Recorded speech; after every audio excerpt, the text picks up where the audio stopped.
Bueno, muy bien, continuamos en la pantalla de CNN, te lo adelantamos en la pausa. Está con nosotros Gastón Marano para contarnos detalles de lo que está pasando en los Estados Unidos. Gastón, gracias por venir. Gracias a vos, Fernando. Bueno, un placer. Un gusto, sí. Se habla de la seguridad y del futuro político que va a pasar en los Estados Unidos. Gran debate, en el día de ayer, cruce entre los dos referentes más importantes. Correcto, sí. Este debate comenzó con 3 ejes temáticos, como vos marcás, ¿no? La seguridad fue uno central, también la prosperidad económica fue un tema que se tocó y cómo se va a encarar, sea quien fuera el próximo presidente, este tema que tiene que ver con el desempleo actual en los Estados Unidos. Y por último, a miras de futuro próximo, ¿qué va a pasar con los problemas raciales en los Estados Unidos? Esos fueron los 3 ejes divididos en 2 preguntas cada uno de 15 minutos, en los cuales tuvimos la oportunidad de ver pelearse un poco, para gusto de algunos, muy tibiamente, a Hillary y a Donald Trump.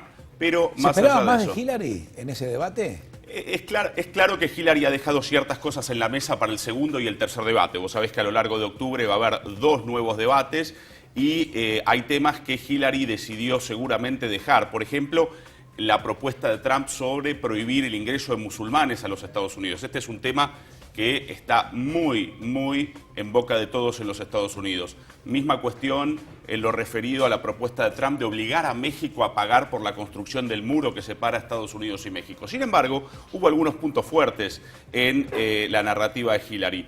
Vimos algo que no habíamos visto nunca en un debate en los Estados Unidos. Un candidato presidencial le dijo, sin ponerse colorado a otro, sos racista. Esto no había ocurrido nunca y al oído del norteamericano promedio es una declaración fuertísima. Fue muy fuerte, fue muy fuerte. Sin duda, y especialmente porque cuando el entrevistador tocó el tema de la muerte de ciudadanos estadounidenses, en general jóvenes negros, en manos de la policía, la respuesta de Clinton fue contundente. Dijo, básicamente tenemos que sacar las armas de las calles, hay que priorizar las segundas oportunidades, cambiar a un sistema de prisiones públicas, no de prisiones privadas. Y cuando le toca el turno de hablar a Trump, él dice, voy a decir 2 palabras, ley y orden. Con lo cual, claramente no se ganó la simpatía de la minoría negra. Y Clinton avanzó sobre 2 cuestiones centrales que pintan a Trump como un racista. Primero, la campaña que él llevó adelante respecto a la supuesta nacionalidad del presidente Obama. No sé si recordás, pero sí, claro, hace muchos años él ponía en cuestionamiento que Obama hubiese nacido en los Estados Unidos, hasta le exigió que muestre su partida de nacimiento. Y en segundo lugar, sacó Hillary a relucir un hecho de los 70, cuando Trump era un incipiente empresario. Un hecho en donde Trump fue denunciado por el Departamento de Justicia por no permitir el alquiler a ciudadanos negros en sus edificios. Trump se defendió de esto, pero claramente no lo dejó bien parado. Claro. Sin duda fue el highlight de la noche, digo, la acusación de Clinton a Trump respecto a su presunto racismo. Gastón, si nosotros leemos los antecedentes de los Estados Unidos y puntualizamos en Trump, básicamente los negros no lo quieren.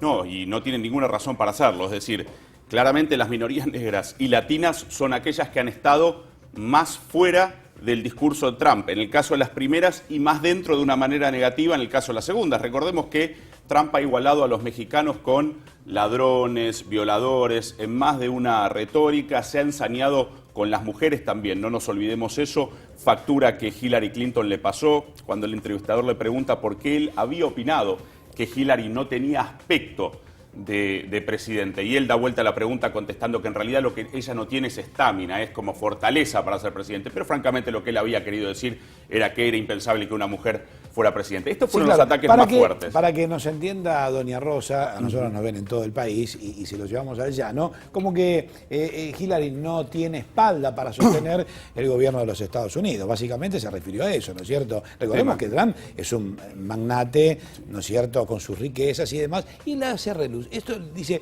acá estoy yo. Sí, es cierto. Sin embargo, Hillary atacó también eso. Es decir, hay un punto muy débil en el proceder de Trump, que es el siguiente. Es el único candidato presidencial en los últimos 40 años que no expuso su declaración de impuestos. Esto es práctica habitual en los Estados Unidos. Aquel que llega a la posición de estar entre los 2 contendientes más fuertes hace pública su declaración de impuestos. Trump, a través de la excusa de que está siendo auditado, no la mostró. Hillary supone que, y así lo hizo saber, que seguramente es porque Trump no sea tan rico como dice que es, o no sea porque sus negocios van tan bien como dice que van, o porque probablemente se note que Trump no paga dinero de impuestos federales, es decir, busca los resquicios legales para evitar pagar impuestos. De todas maneras, ese también fue otro de los puntos que marcaron los analistas como más fuertes en los ataques de Hillary a Trump. Para darle la derecha en algo a Trump, no es que necesite derecha a Trump, está bien corrido a la derecha, pero sí podemos decir que en la primera parte del debate, en la parte que tuvo que ver con la economía, fue en la que mejor parado salió, porque pudo lanzar ciertos titulares que son muy caros al corazón del norteamericano promedio. Hablar de que los empleos están siendo robados por inmigrantes, hablar de que las compañías estadounidenses están haciendo negocios offshore porque Estados Unidos es demasiado caro en términos de impuestos. Evidentemente esa primera parte fue en la que salió mejor parado, sin embargo en lo tocante a el racismo y al futuro inmediato de la política interna de los Estados Unidos, claramente Hillary Clinton salió favorecida. Gastón, ¿cómo están las encuestas por las últimas horas? Bueno, vos tenés una composición de encuestas antes del debate y las que se lanzan sobre el debate. Hay una paridad técnica entre los dos y sigue habiendo.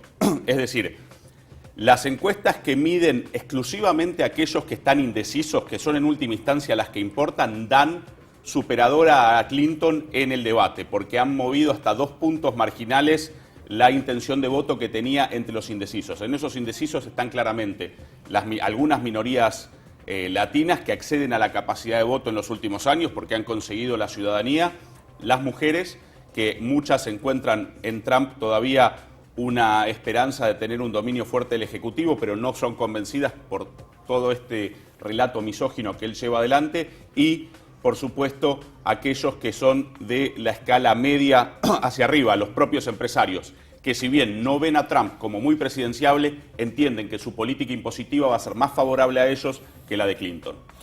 ¿Qué va a pasar con el futuro de Obama?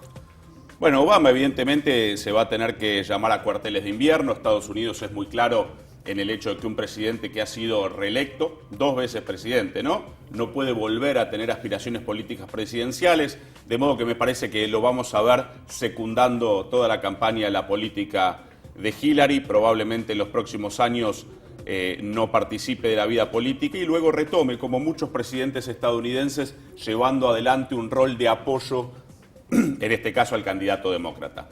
Hablamos de la economía, hablamos del futuro, pero también hicieron eje en la seguridad, ¿no?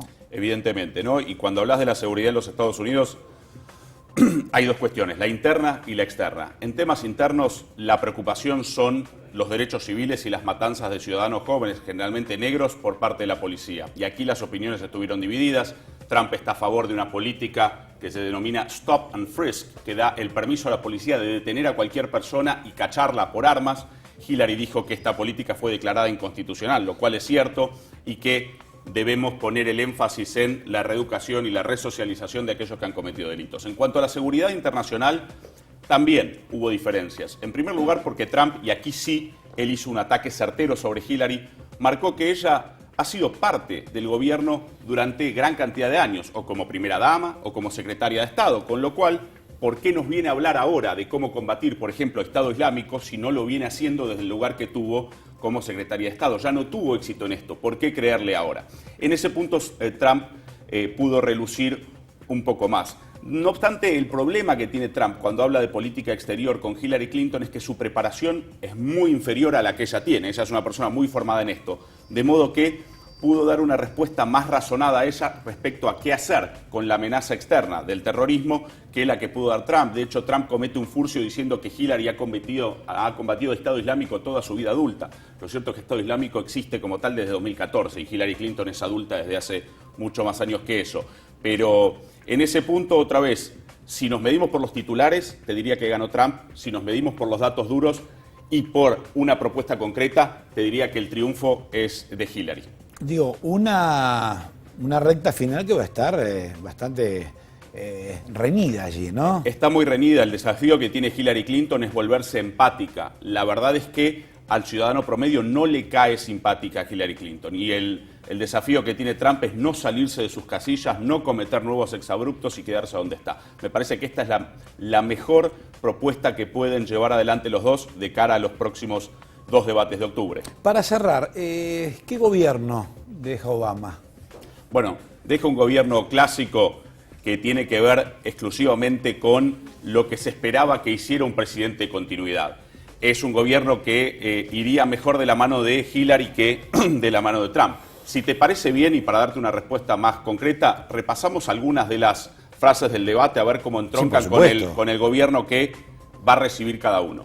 En primer lugar, respecto a la economía, que era lo que hablábamos, la propuesta de Hillary, ¿no? Tenemos que crear una economía que funcione para todos. Ella habla específicamente de la baja de los impuestos en los sectores medios y bajos, recordó su pasado como hija de un empresario medio textil y marcó su diferencia con Trump, que comenzó sus negocios recibiendo un préstamo de su padre, que si bien él calificó como pequeño préstamo, fue de 14 millones de dólares. Entonces ella dice, es lógico que un sujeto con este perfil priorice al 1% de la población. Aquí la primer contrapropuesta fuerte en materia de economía. Y habló del aumento del sueldo mínimo, pero para hacerle una crítica certera a Hillary, lo cierto es que el sueldo mínimo en Estados Unidos no se toca desde 2009 y ella era gobierno en aquel entonces, así que es un tema que tal vez quiera evitar a futuro.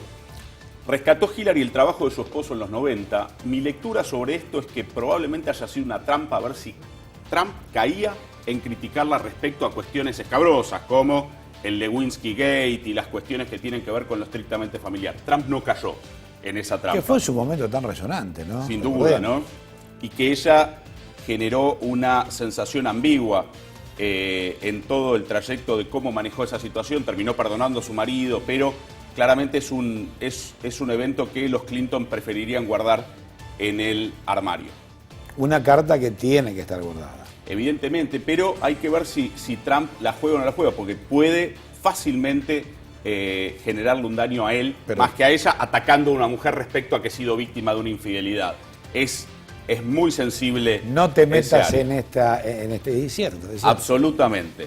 Aquí la frase que destaca el Graf, tú vives en tu propia realidad. Esto fue lo único que le dijo a Hillary respecto a la crítica del pueblo, la crítica más común a Trump, que es sencillamente no es presidenciable. Es un tipo que dice cosas que claramente están fuera de la política tradicional. Ella tampoco cayó en la tentación de llamarlo un demente, un loco, lo trató sencillamente como un conservador, pero sí le dijo, vivís en tu propia realidad. Un censo reciente marca que Trump dice hasta una mentira cada 3 minutos de debate. Es decir, un manejo de números que no se condice con la realidad. Cuando él terminó de decir, de hecho, que empresas de los Estados Unidos como Ford están yendo a México, el CEO de Ford salió a decir que eso era totalmente falso. Entonces, sí le marca salió eso. Mentir, claro. Eso lo juega en contra, ¿eh? Absolutamente, porque la gente en definitiva termina viendo esas mentiras. Y la última frase de Hillary para destacar es que Trump insultó a los musulmanes que se encuentran afuera y dentro del país. Esto es importante porque ella dice, para proteger nuestra nación necesitamos ayuda de gobiernos musulmanes, de estados musulmanes. Si los seguimos ofendiendo, ¿cómo vamos a pedirle ayuda? ¿Cómo vamos a colaborar en materia de inteligencia? Trump los ha ofendido a todos. Veamos qué ha dicho Trump de destacable en el debate. Bueno, lo que te mencionaba sobre el préstamo del padre, un pequeño préstamo de 14 millones de dólares. No sé qué te parecerá a vos como pequeño, ¿no? Pero 14 millones de dólares y pequeño en una misma frase parece que no va bien. Sí, salió a minimizar el monto que realmente es importante, ¿no? Es absolutamente importante. De 14 millones de dólares. Sin duda. Marca también que los empleos están huyendo del país, yendo a México y muchos otros países. La verdad es que esto es cuestionable. Lo cierto es que hay empresas estadounidenses que están abriendo sucursales en otros países, pero en general esto no se traduce en una merma en el empleo estadounidense. No, porque son cabeceras en los Estados Unidos. Absolutamente. El caso de Ford es el más clásico. Y como te marcaba, el CEO de Ford salió a desmentir lo que decía Trump. La construcción de fábricas en México es como la octava maravilla del mundo, lo mismo que te estaba mencionando, ¿no? El encono de Trump con México desde esta perspectiva económica ahora. Voy a reducir las tasas desde el 35% hasta el 15% para las pequeñas empresas. Lo que no dice esto es que la reducción para las grandes empresas sería hasta del 50%. Con lo cual Trump marca Y hay que creerle que él está convencido de que una baja impositiva a los empresarios y a las grandes empresas va a traer un mayor nivel de inversión que va a beneficiar a todos. La famosa teoría de la copa derramada. Hillary Clinton dice, estas teorías ya no se sostienen en la realidad, se han demostrado falsas, hay que priorizar la capacidad de bolsillo de la clase media. Este fue el contrapunto fuerte en lo económico. En un mundo parecido a lo que está sucediendo aquí en nuestro país, ¿no? Es que esta discusión, la verdad es que atraviesa toda frontera, como vos bien marcás. La discusión respecto a cómo logro la redistribución, si beneficiando a los ricos para que inviertan más o beneficiando a los pobres con una baja impositiva para que tengan más capacidad de bolsillo. Nosotros hemos pasado experimentos neoliberales bastante claros en ese aspecto. Estados Unidos tiene un corrimiento respecto al resto de la égida mundial hacia la derecha en materia económica marcado. Así que escuchar a un candidato decir que la merma de impuestos va a ser para las capas medias y bajas es bastante novedoso, sacando, por supuesto, a candidatos que no fueran de los dos partidos principales. Y la última frase que es interesante marcar es la siguiente: el Medio Oriente es un caos total, en gran medida debido a la dirección de Clinton. Esta frase revela la principal crítica de Trump a Clinton. Vos sos una política de raza, vos venís dedicándote a la política hace muchísimos años y has logrado muy poco. Con lo cual, déjame a mí, que no vengo de la política, que vengo de la sociedad civil, para proponer nuevas soluciones. Un cambio. Eso fue exactamente un cambio. Eso fue lo que marcó la retórica de Trump constantemente. Clinton ya probó todo y no logró nada. Dejen a alguien nuevo entrar en este escenario. Doctor, ¿la pasó bien? Muy bien, un placer estar acá, espero me invites de vuelta. ¿Se siente cómodo? Muy cómodo. Voy a firmar su contrato. Bueno, con mucho gusto. Negocialo bien, por favor. Hacemos un pacto. Un Hablamos con placer. Horacio Rosales. Con gusto. Marano, ¿se acuerda usted de Grundy? Caro, Sí, pero el mejor. ¿cómo que no? Marano es como los viejos televisores Aurora Grundy, ¿se acuerda? Caro, pero el mejor.